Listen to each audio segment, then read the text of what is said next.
Hello and welcome. Today I'm adding the Brainies from the Interplay Collection 2 to my ever-growing list where I rank every Evercade game ever. Originally released for the Super Nintendo in 1994, its support from the Home Micros where it was originally called Tiny Squeaks. It's a puzzle game that sees you controlling a number of these Brainies or Tiny Squeaks as you guide them around the maze to get them to their relevant exits, which are all colour-coded. But I'll cover that more later on. It was developed by Loriciel and published by Titus. As far as I can tell, there's not really a story to the game, it's more about the gameplay itself, so I can skip the story thing. And there's no nostalgia for me as it's a game I'd never heard of, nor had I heard of the originals on the home computers. Just something that completely passed me by. So let's get straight on to breaking things down, starting with the graphics. The graphics are quite simple. They're bright and colourful, you can tell what everything's supposed to be. It tries to make use of some sort of Mode 7 style effects, but it's not really technically impressive in any way. But the UI is functional, and again, the whole game itself is functional and has a certain charm to it. But as far as Super Nintendo games go, it's not really much of a looker. Sound and music.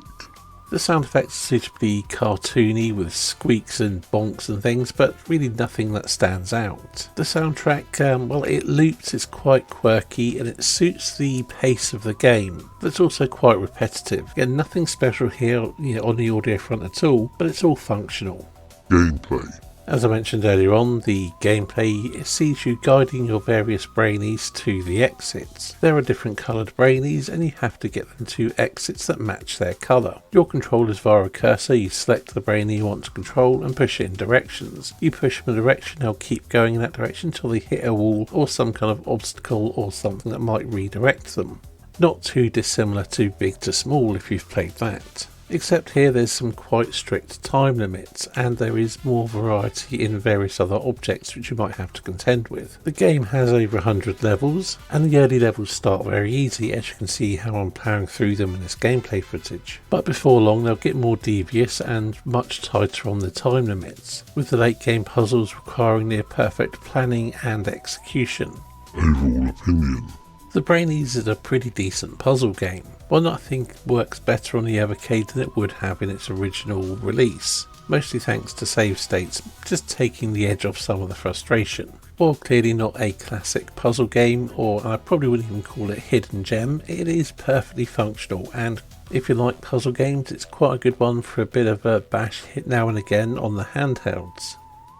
Ranking. Placing the Brainies on my ever-growing list where I rank every Evercade game ever, I've elected to put it above Breakthrough, but below Exelon, placing it at 182 out of 432 games that I've ranked so far. Anyway, that's it for today's video. Thank you for watching, and I'll see you in the next one.